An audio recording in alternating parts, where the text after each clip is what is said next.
Bueno, nosotros estamos convencidos de que un drama social es doblemente, podríamos decir, un drama social si ese drama social no forma parte de la agenda de la discusión pública, de la agenda de la discusión social y de la agenda de la discusión política. Y a lo largo de la historia del Uruguay, en los últimos 50 años, más de una vez los diversos movimientos sociales han colocado el tema en la agenda de la vivienda. Parte de esto desembocó en lo que fue la ley de vivienda a fines de la década del 60, que fue una ley histórica porque marcó un antes y un después con respecto al abordaje del tema, pero creemos que hoy estamos en condiciones de poder dar un nuevo impulso, y ese nuevo impulso tiene que pasar a entender de que bueno, Uruguay ha salido de una crisis muy dura, una crisis social, económica y política muy profunda, pero que a pesar de haber mejorado los indicadores, sigue habiendo indicadores que nos interpelan para un país en crecimiento con respecto al tema de la vivienda. Hay algunas decenas de miles de uruguayos y uruguayas, sobre todo mujeres y niños, que viven en viviendas que tienen riesgo de derrumbe. Hay decenas de miles de uruguayos y uruguayas que viven en viviendas con riesgo de inundación. Bueno, en los últimos meses ha sido una circunstancia que todos la hemos visto en términos sentido y nos hemos movilizado, resultado de cómo este factor climático ha perjudicado a miles de uruguayos.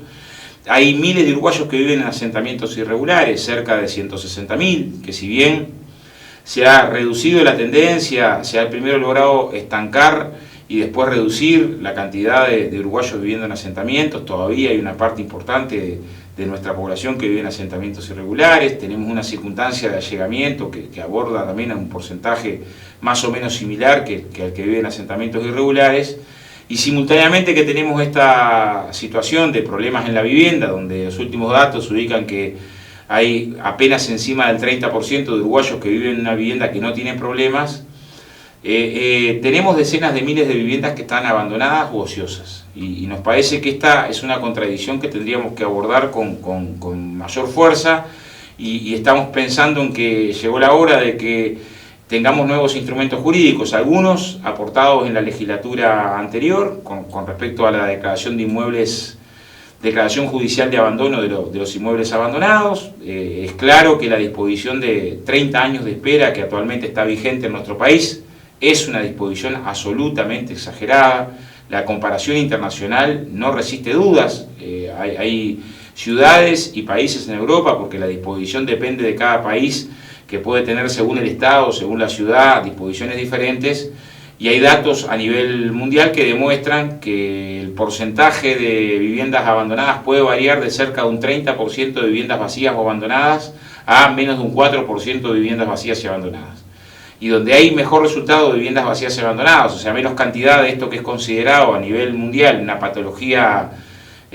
urbana muy dura, que es parte de la crisis urbana, es donde más y mejor regulación hay con respecto al tema de la vivienda. Y en el mundo, la vivienda ociosa es sancionada, y tener una vivienda abandonada más. Nosotros estamos trabajando ahí en dos iniciativas, una que decíamos viene del periodo anterior, que implica a hacer más breve el plazo donde el Estado puede declarar judicialmente abandonado un bien, reduciéndolo de 30 años a 5, está largamente fundamentado y creemos que hay que incorporarlo a una estrategia general de la vivienda. Y otra, combinada con esta, tiene que ver con regular el precio de los alquileres y declarar la finca ociosa, en un concepto general de entender que la vivienda tiene una función social. Para esto, por ejemplo, parte de la ley trabaja sobre el sistema de garantías, de ampliar en un régimen similar al que existe en contaduría para el trabajador público, en algo similar al BPS para el trabajador privado, de pensar en la misma norma en una institucionalidad que atienda esta circunstancia y gestione esta circunstancia de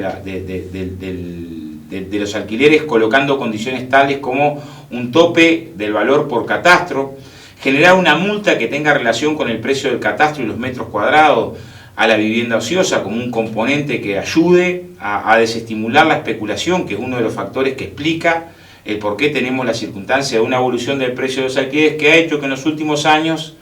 pasáramos de que el 10% de quienes alquilan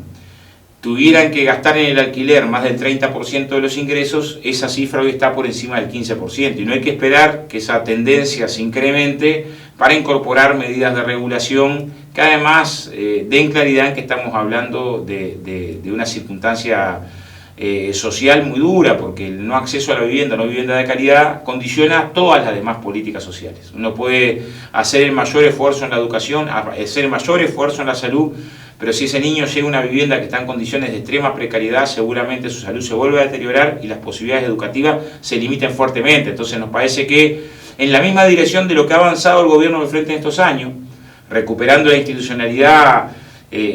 profundamente deteriorada, heredada de gobiernos anteriores, de la misma forma en la que se ha avanzado en reducir los ahorros previos para el acceso a los créditos hipotecarios, de la misma forma en que se han generado un conjunto de políticas para la autoconducción o el fomento de la cooperativa, nos parece que hay que seguir profundizando en un tema que basta con recorrer el país para darnos cuenta que es de extrema sensibilidad y que es de debate con la sociedad, porque si bien es cierto que se puede contraponer en un sentido extremo de la propiedad, el propietario que cobre lo que quiera porque es de él, nosotros creemos que es la hora de construir un país donde no tengamos que seguir sufriendo víctimas de la condición del hábitat precario. 63 uruguayos, la mayoría mujeres y niños, en los últimos 5 años han muerto en incendios en casas precarias intentadas calefaccionar como se puede en los inviernos.